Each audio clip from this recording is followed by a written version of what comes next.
नमस्कार मित्रांनो, संकल्प न्यूज चॅनलवरती आपल्या सर्वांचं पुन्हा एकदा सहर्ष स्वागत।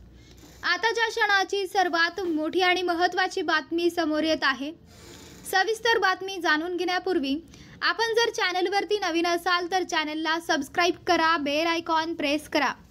विधानसभा तोंडावर आहेत, अशातच उपमुख्यमंत्री अजित पवारांना रोज राजकीय धक्क्यावर धक्के बसत आहेत। अजित पवार गटाचे नेते रामराजे निंबाळकर तुतारी हाती घेणार असल्याची चर्चा असतानाच आता काही दिवसांपूर्वी अजित पवारांनी फलटणमधून उमेदवारी जाहीर केलेले दीपक चव्हाण देखील शरद पवारांच्या राष्ट्रवादीत प्रवेश करणार असल्याची बातमी समोर आली आहे।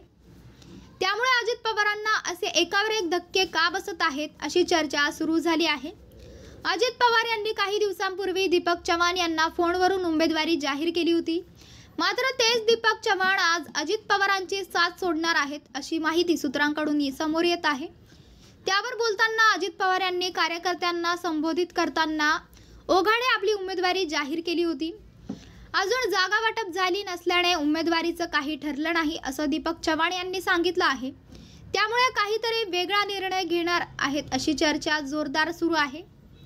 अजित पवारांच्या राष्ट्रवादीचे मोठे नेते रामराजे निंबाळकर यांनी साताऱ्यात मेळावा आयोजित करण्यात आला आहे। या मेळाव्यातून ते शरद पवारांच्या राष्ट्रवादीत प्रवेश करणार असल्याची चर्चा आहे। त्यातच रामराजे निंबाळकर यांच्याशी जवळीक असलेले फलटणचे दीपक चव्हाण देखील याच मेळाव्यातून शरद पवारांच्या पक्षात प्रवेश करणार असल्याच्या माहिती सूत्रांनी दिली आहे। शरद पवारांच्या राष्ट्रवादीला राज्यात चांगले वातावरण आहे, त्यामुळे अनेक तुतारींच्या मार्गावर असल्याचे बोलले जात आहे।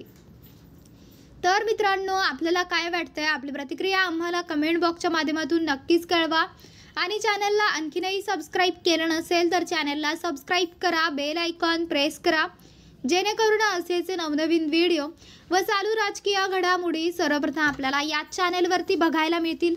भेटूयात पुढच्या व्हिडिओस, तोपर्यंत धन्यवाद। जय महाराष्ट्र।